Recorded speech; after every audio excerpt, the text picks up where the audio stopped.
Hi guys, good morning. So ayan, silipin natin sila. Ayan. Maulan na naman kagabi. Nilagyan ko na ng cover yung isa doon kasi grabe na talaga yung ulan dito sa amin. Babad na yung sa ulan yung mga succulent ko. So ngayon, umaga, tatanggalin ko to. I-roll ko na yan pataas. And then yung isa, tatanggalin ko na din yan. Then yung ibang cactus natin dito sa gilid, ipapasok na din muna natin sila sa rack. Yan, kasi baka masobrahan na talaga sila. So, check ko muna sila before ko sila ibalik doon sa loob. So, wait lang guys. So, ayan guys, naglilipat tayo ng cactus. Yung mga nasa loob ng rack, iniilabas natin. Total matagal na naman sila. Pwede na sila ilabas. Pero before ko sila ilabas, check ko muna if may roots na sila. Ginaganto ko lang sila. Ayan o, yan o, hindi na siya magalaw sa pot niya. Ibig sabihin nakakapit na yung roots niya, and then simula nung dumating yan, hindi pa siya nadidiligan. So ilalabas ko yan. Tsaka ito pinakauna ko to na mine nung nag-i-start ako ng cactus nitong nakaraan. Yan yung pinakauna. So sure ako may ano na yan, may roots. Then ito bago pa lang, pero inilabas ko na kasi ang dumi niya guys. Ayun, naiinis ako sa itsura niya, ang dumi. So papaulan na natin yan kasi tuwing hapon, mga hapon umuulan dito. Kahapon maaga nga yung ulan ano pa lang, parang 9 pa lang ng umaga umuulan na. Sobrang nagulat nga ako kasi ang aga pa. So takbo talaga ako dito sa labas para sila, pandungan, lagyan ng takip. So ayan, yung mga melon natin and kiko ipapasok natin doon sa rack. So ginagawan ko lang sila ng pwesto doon, inaayos ko yung mga maliliit, inilalagay ko sa likod. Total na ulan na naman sila and nakainom na. And gusto kong ipakita sa inyo yung nangyayari kapag pinapaulanan ko yung cactus ko. Ayan o, nakikita nyo ba yung ayan, may roots na, may new roots siya. Ayan, ayan, may new roots siya. So ganyan minsan yung ginagawa ko pag ayaw mag-roots yung plants ko, binibilad. So ayan, pag feeling ko ang tagal niya mag-root, ang ginagawa ko, binababad ko sa tubig. So pero guys, yung ganon, palakasan ng loob. Kasi minsan may nabubulok, minsan okay naman. So ito, okay siya. Ngayon, yung mga maliliit na pinaulanan ko, ilalagay ko sila dun sa likod. Sa likod ng mga natin, spiralis, para dun sila matuyo. Diba nung kahapon, itong tatlong yan, inilagay ko sila dito.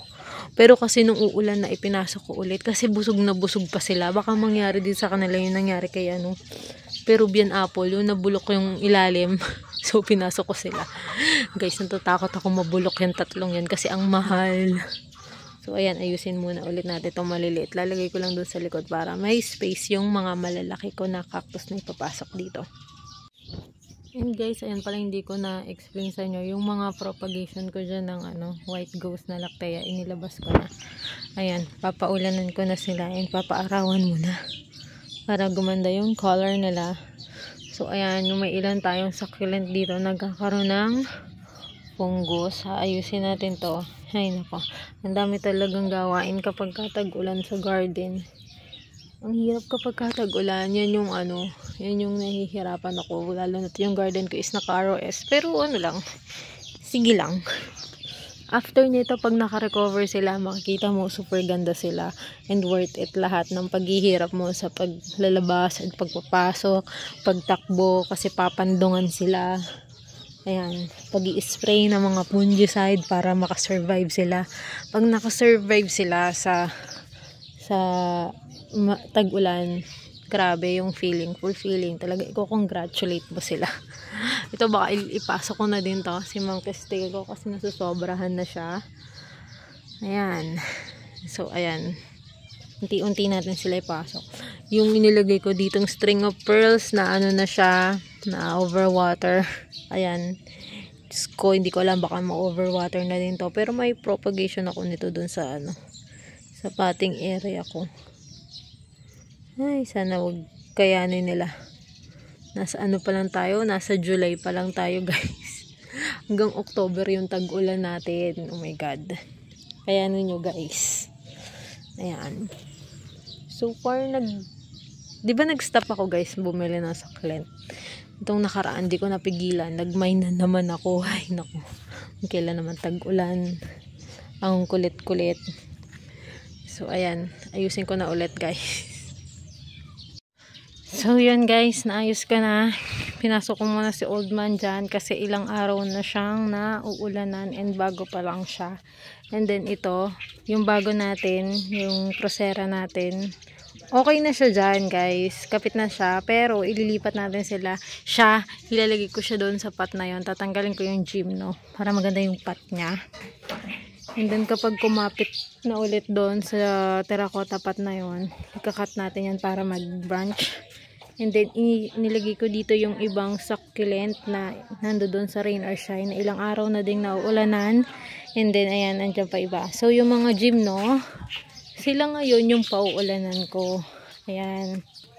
Andyan yung ibang haworthia. Dyan ko sila inilagay. Sila naman mamaya yung mauulanan. And then dito, dahil nga tinanggal natin yung mga cactus dyan, wala na siyang laman.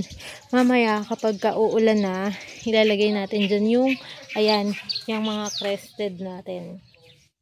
Hindi ko pa siya ilalagay ngayon kasi baka umaraw, masusunog. Madali kasing masunog yung mga crested natin eh. So, ayan, okay naman sila. Nililipat ko lang yung mga matagal nang nauulanan dito kasi nga, nasusobrahan na sila sa water. So, tingnan natin kung ano yung magiging weather natin. Then, tingnan nyo yung main rack natin. Ayan, punong-puno na. Pinasok ko na dyan yung mga echeveria na nando dun sa isang rack. Dito kasi naanggihan. And then, mamaya mag-spray tayo ng spray and dilig ng tango for fungus. Ayan. Ayan. So far, okay naman. Wala pang nalulusaw. Bukod doon sa Peruvian apple. Kaya nila yan. And then, ito yung orange lover natin na naripat ko. Yun nasira. Okay na siya. Pansin ko kay orange lover. Ayaw niya na malaki yung pot. Gusto niya siksik siya. Ayan. So, ayan yung daydream natin. Okay na. Yan yung in-scale. Then, ayan, okay na siya ngayon. Ang kinis niya. Yan, ang ganda. And then, nilagyan ko ng bubong to. Yung cute.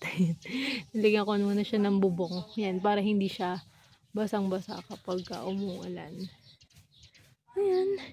Taray, meron na naman tayong update today. Medyo ginanahang mag-video.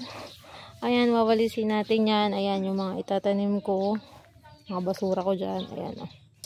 Ayusin natin yan. Malaki pa talaga yung space ko dito, guys. Pero wala na akong rack. Then, ito. Harapan niya ng bahay ng, tita ko. Pinapalagyan niya nga din yan sa akin ng, ng mga halaman, ng succulents ko. Pero kasi, wala akong ibububong dyan. And, syempre, baka pagka umalis kami dito, mahihirapan ako. Walang dyan, walang magiging halaman dyan. So, dito lang, kinokompress ko lang yung mga halaman ko. Hindi niya nag-pink na ang ating scallops. Ito, matutla pa. Hindi ko pa makita yung tunay na kulay nitong Indonesian. Pero ito, okay na. So far, okay naman siya. Didiligan ulit natin ito ng tango para hindi magkaroon ng, ng fungus. So, ayan, naglilipat lang tayo and then magre-repat tayo. So, yun lang muna guys. Alam ko maiksi lang tong video na to. So, yun lang muna guys. Thanks for watching. Bye!